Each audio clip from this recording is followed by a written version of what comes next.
Hey everyone, this is the Mind of Lilith, and thank you for joining me today. I'm going to be sharing my thoughts about episodes 1 and 2 of Put a Ring on It. This is season 3. We have 3 couples. The first couple that was introduced to us is Alphonso and Shay. They've been together for 3 years.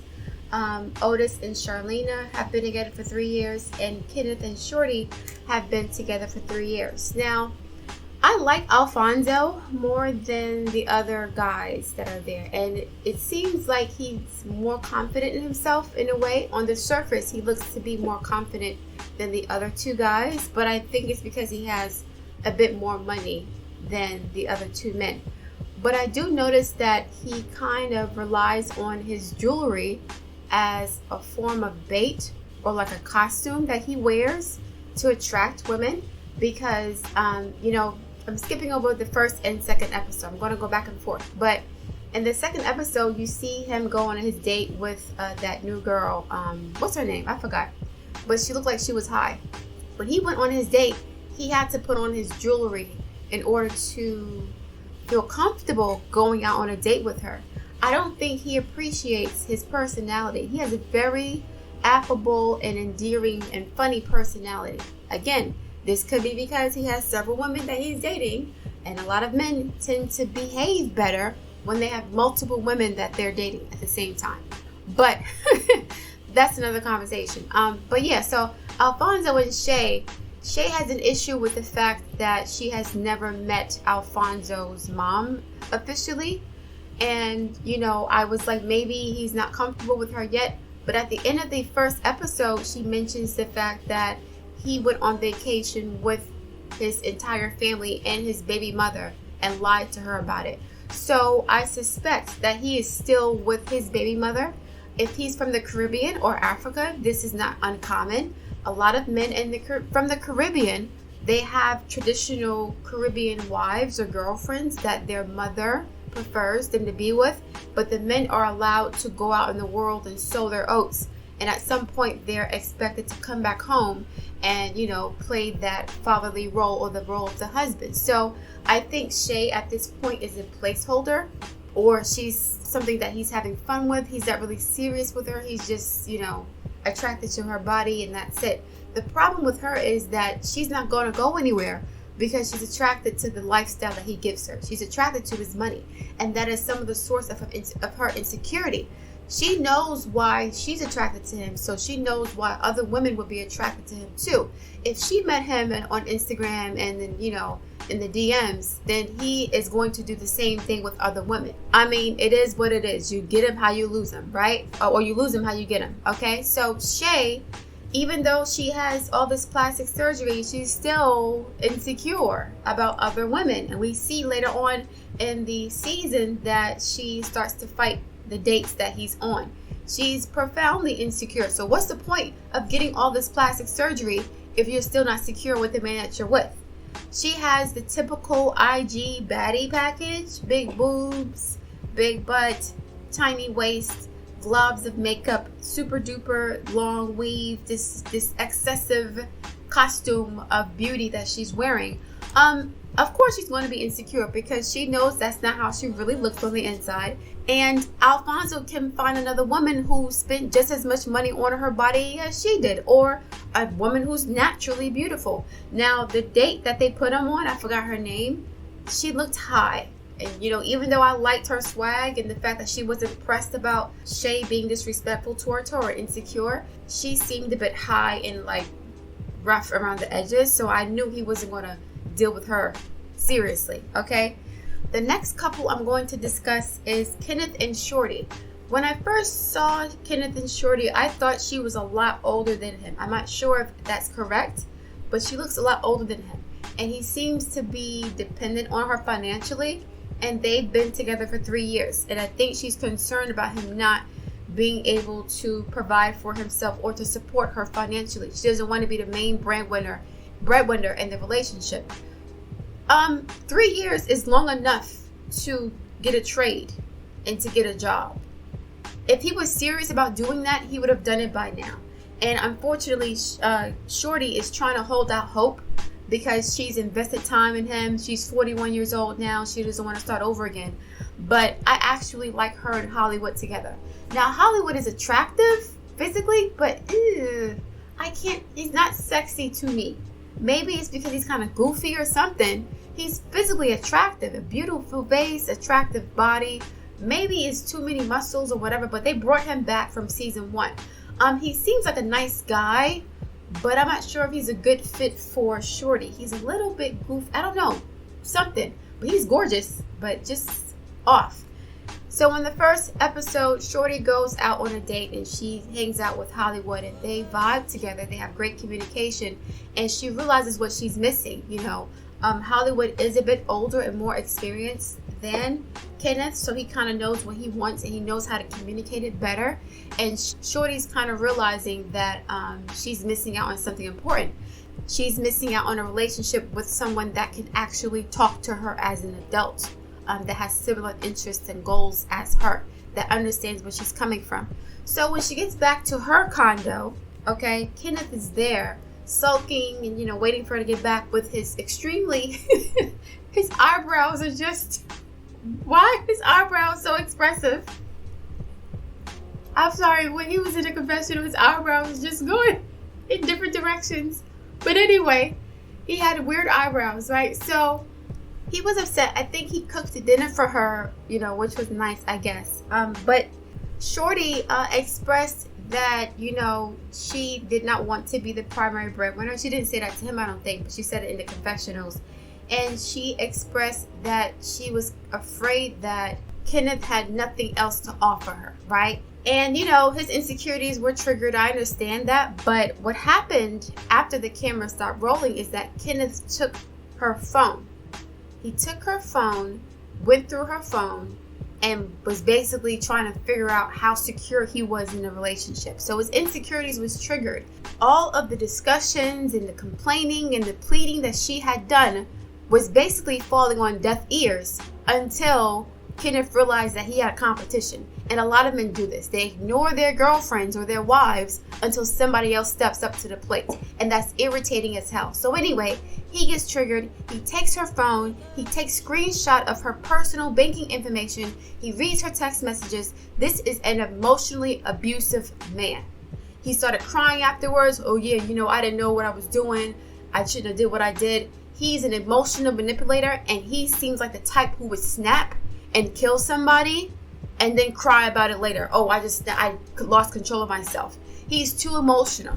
He's too emotional and he's too irrational when he gets emotional. A lot of men, and I've learned this from my own experiences, when men feel threatened or insecure because of their own inadequacies, not because of anything you've done, but because of their own shortcomings, they will do something to make you feel as small as they do. They will do something to make you feel as insecure as they do. They will do something to make you feel threatened and unsafe, physically, emotionally, or psychologically, just like, what's his name? Otis did with Charlana. This is what men do when they feel unsafe. They make you feel unsafe as a result. So throughout their entire relationship, Shorty felt unsafe. She felt unprotected. She felt like she had to take care of a grown man.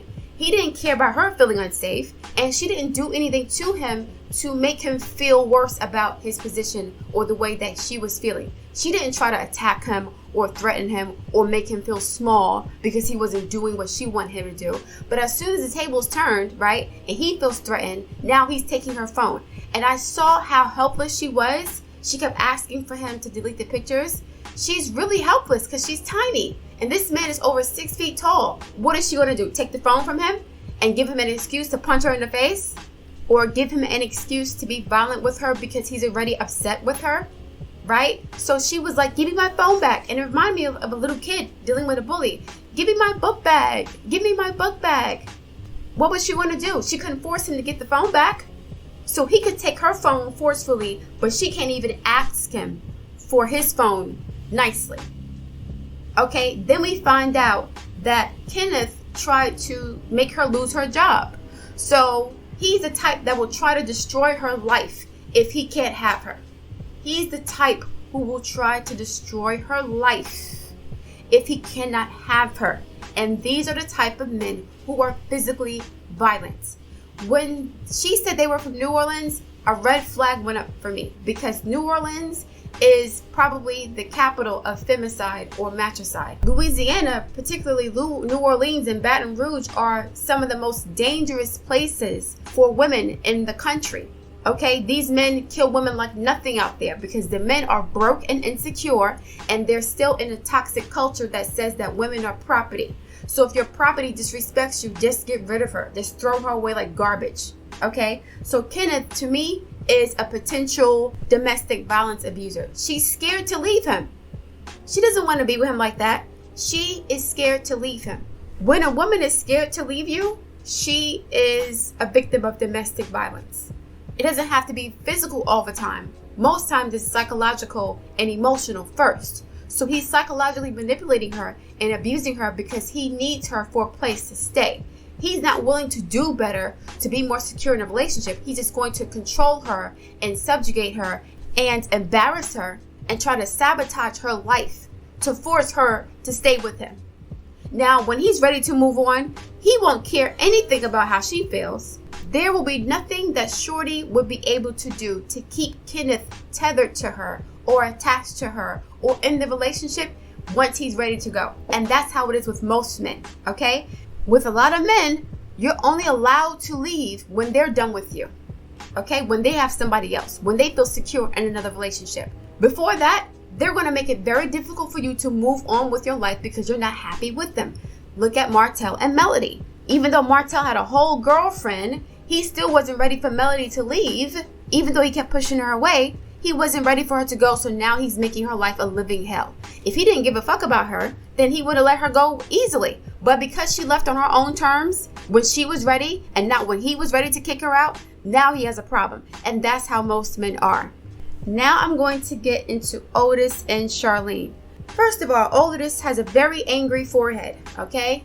He has an abusive face. And what do I mean by that? He's a handsome guy, but he's someone who will sneer at you. He's someone who will look at you dead in your face and gaslight you. He's someone who uses his facial expressions to put somebody in check. So, what's her name? Charlana went on a date with this soccer player. It was a pretty mild date, whatever. She gets back and he basically verbally, emotionally, and psychologically abuses her on camera. He throws the flowers away. Okay, that may be forgivable because some men are very territorial and whatever it is, what it is, fine. I could have looked past that, but then he called her dirty, right? When you call somebody dirty, he didn't mean physically. He meant her energy is dirty. You're tarnished now. You're tainted. You're damaged goods. And that is exactly what he meant.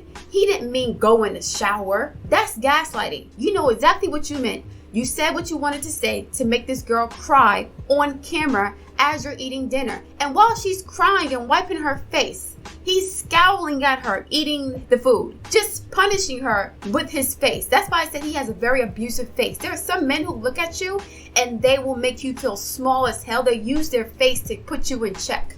They use their expressions to say, okay, I got you. And I got you means I'm going to psychologically torture you and punish you for hurting my feelings, for making me feel insecure. So I'm going to assert my dominance by saying, okay, I got you. That's cool. And you can see their face. They're concocting a scheme that will hurt you. And they're not going to hurt you by being overt with it. They'll hurt you by being secretive with it. But it's not that secretive because you know it's coming. They want you to know it's coming, but they don't want you to know how and where it's coming from, right? So Otis's face, he gives me that impression.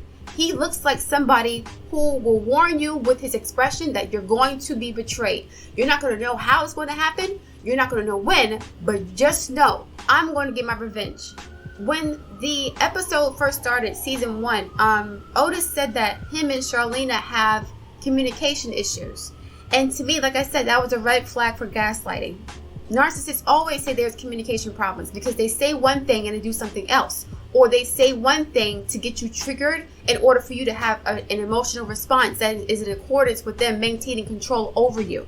So just like when he called her dirty or when he told her to get in the shower, he meant that you were dirty and tainted. But when they were at their group meeting with the therapist, he said, no, I didn't mean it that way. I didn't mean it that way. She misinterpreted what I said. No, that's exactly how he meant it. But because he's gaslighting her, right? And he doesn't want to look like the abusive, controlling asshole that he is, he's going to play coy. Oh, that's not what I meant. I meant she was playing tennis, and she had to get in the shower because she was sweaty from playing with the tennis with the guy, or soccer with the guy. That is not what he meant. And you can tell based on Charlana's reactions to him in the second episode that she is psychologically traumatized by this man.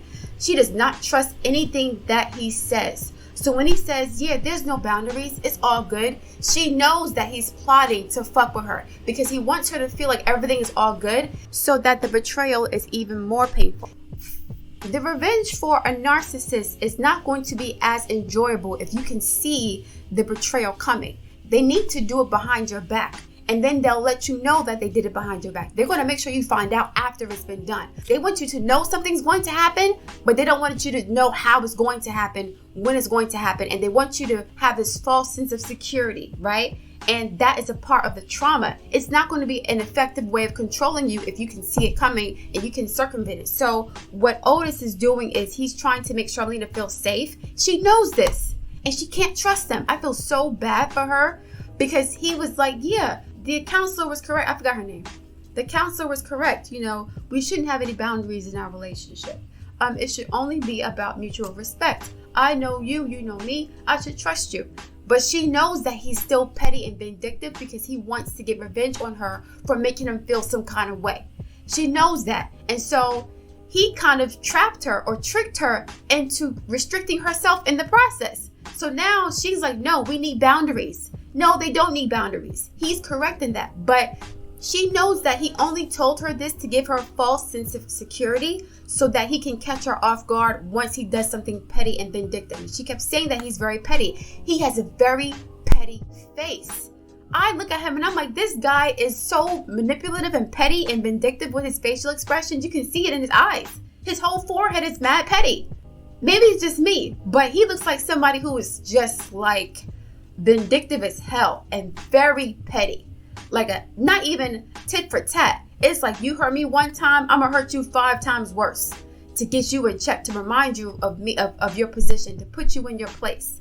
So when he told Charlana, yeah, it's all good, I was wrong for the way I reacted. And yes, he was wrong, but he doesn't believe he was wrong. He just wants to tell her that to make it seem like he is understanding and he's conciliatory and he wants her to forgive him. But he doesn't believe he's actually wrong. He believes that he's justified in what he did. But he wants to tell her that, yeah, I was wrong. Because he wants her to put her guard down. He wants her to get into a false sense of security so that he can basically stab her in the back and hurt her even worse.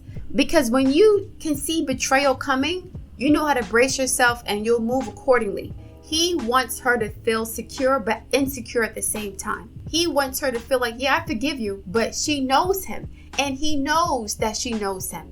So he's going to use that information to terrorize her and torment her further. It's almost like you knew it was going to happen, right? So you can't get mad at me because you knew what you did 5 months ago. You knew what you did. So even though I acted like everything was okay and we were going back to normal, I was still keeping score in the back of my mind. And I said, I'm going to get her one day for making me feel bad. Not even intentionally. She didn't do it on purpose. He said he wanted a submissive woman. A submissive woman is going to accept flowers from a man she's not really fucking with like that. A lot of submissive women will accept gifts or compliments or attention from men they're not really interested in because submissive women submit to men, okay? They're not good with saying no. Not that they're cheaters, but they're not good with turning men away or making men feel uncomfortable. So they'll submit to a man and accept flowers even though they know it's going to cause drama at home. She didn't do it to hurt him, but she's a very sweet woman in a sense, and she's very naive, and not even naive, I'm not going to say that. She's submissive, and that's why he's with her for 3 years. He know he can browbeat her into submission. She's like, she knows it's coming. She knows the betrayal is coming. She knows it's coming, and he knows that she knows it's coming. And so that's making it more enjoyable for him. And because she knows that it's coming, he's going to feel justified in doing what he does to her because it's like, well, if you didn't do anything wrong in the first place, you wouldn't have been expecting revenge or the get back. But because you knew you were wrong, you knew I was going to get you back. but she didn't do anything wrong. But according to him, if his feelings get hurt, that is an attack. It's time for war. The same thing with Martell and Melody. Once Melody exposed Martell's infidelity, he went to war with her. You're going to make me look bad to other people? You're going to make me feel some kind of way? You're going to make me feel insecure? I'm going to destroy you now. And he tried to do that with Melody during the course of their divorce. This guy's the same way. I'm not saying he's a narc because I've only seen him for 2 episodes, but his face is so abusive and disrespectful. He's scary to me. Looking at his face, like I said, the way he was browbeating her and scowling at Charlana when she was crying and eating dinner, she looked afraid of him. And she is afraid of him. She's afraid of the get back. He may not be physically abusive to her, but at the very least, he's emotionally, psychologically, and verbally abusive to her. And she knows it's coming. And he wants her to know that it's coming. But at the same time, he's going to act like he's going to gaslight her into thinking, yeah, it's all good. Nah, nothing. We chilling. We good. But then when something pops up and she says, well, you said we were good. Nah, that's not what I meant. He's going to gaslight her and act like she misinterpreted what he said. Otis devalued Charlana on camera. We saw narcissistic devaluation right on camera. He said, you're dirty now. Get in the shower. And then we see in future episodes, he tells her date, oh, you know she can't cook. He tries to devalue, just like with, what's his name, Kenneth. He tried to devalue Shorty by spamming the social media on her job. So if I can have you, nobody can. I'm going to destroy you and devalue you before I get rid of you. From what I've observed in these first 2 episodes, and I could be incorrect, but Kenneth and Otis look like narcissistic abusers. If you have a woman that's afraid of leaving you because she's afraid of you destroying her reputation, that's narcissistic abuse. If you have a woman that's afraid of believing what you say because she knows you're lying and she knows you're plotting against her down the line, so she can't ever feel safe and secure with you because she's always walking on eggshells, wondering when the other shoes want to drop. The reason why Otis did not, go as far as he wanted to or could have is because he's not that attractive to his date. He wasn't that physically attractive to her. His revenge is not going to hurt Charlana if he's not that attracted to the woman. But if she realizes that's his type, if his next date is his type, then that's when the betrayal will begin. He's going to start to triangulate with the new supply, which is the date that they're going to set him up with, right? He's going to start triangulating with her, and then she's going to find out that they've been communicating with each other behind her back. He's been telling her one thing and doing something else. This is all a setup. I feel really bad for Charlana for going through this. And the show is kind of instigating some BS. But at the same time, the show did not make Otis into who he is. And it's probably best that she sees him for who he is during this process than, 4, 5, 6 years down the line after they've gotten married and had kids and she's really stuck with a narcissist. So, yikes. Like, it is what it is. I'm very concerned for her, but at the same time, like I said, it's better that it happens now than 3, 4, 5, 6 years down the line with a baby and more security and being locked in with a marriage and other stuff. So, yeah, just to recap, Kenneth and Shorty, they need to break up. Kenneth is an abuser. He's emotionally and psychologically abusive and mentally abusive because she's scared of leaving him. Alphonso, he seems like a nice guy, but he seems like a player. And Shay is just with him for the money. She likes the bag. I knew she wasn't going to be attracted to that date because he didn't have the paper. So we could see that, it is what it is. And he knows that's why she's with him. Alphonso knows that's why Shay's with him. So he's not really taking her that serious anyway because he can get another one of her tomorrow. Same body, same hair, same weave, same interests, everything. It's not hard for him.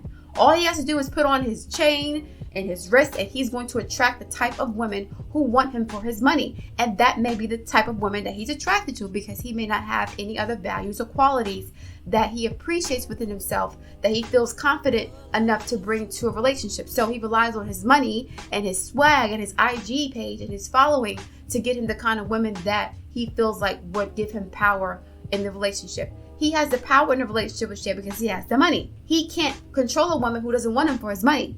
He can't control a woman who wants him for who he is. So that's why he likes women who want him for his money. That's why he puts the chains on and the jewelry on and the shades on and the swag on and the Versace on, because he wants to attract women that he can easily control with the money. That's bait. For someone like me, I would be turned off by that because I could see that's you just put on a costume to try to bait me. I'm not attracted to men who need to prove themselves or who feel validated by their money. Because a lot of men who feel validated by their money, they have awful personalities because they feel like all they need to bring to the table is money. And that's not true. You got to be smart. For me, smart, good integrity, loyal, a good person, confident, hardworking, faithful, etc. Okay. So with Otis and Charlana, he looks like an Otis too. He looks like an old, abusive Southern man. So with Otis and Charlana, she needs to run far away from him with his abusive face. Okay? His face looks like he puts her through so much stuff. He has so many little subtle facial expressions. His eyes, his mouth, his nose. He knows how to use his facial expressions to psychologically manipulate his partner. It's to the point where Charlene was triggered by his facial expression, to the point where when he said we don't need any boundaries, which is true, she couldn't even believe that. So she put herself in a more difficult predicament, in a more binding or restrictive predicament, because she was afraid of trusting him and trusting the process. That is superb psychological manipulation. Superb, not in a positive or good way, but he's a master manipulator. He's phenomenal. He is phenomenal, and not in a good way. He got her to change her mind and to feel insecure without doing or saying anything. His face alone made her flip and get triggered. You can see her face getting red. She is so pretty and she is so sweet and green and naive. This dude is like tearing her down. All right. I look forward to reading your feedback. Please like, share, and subscribe, and I'll speak to you soon.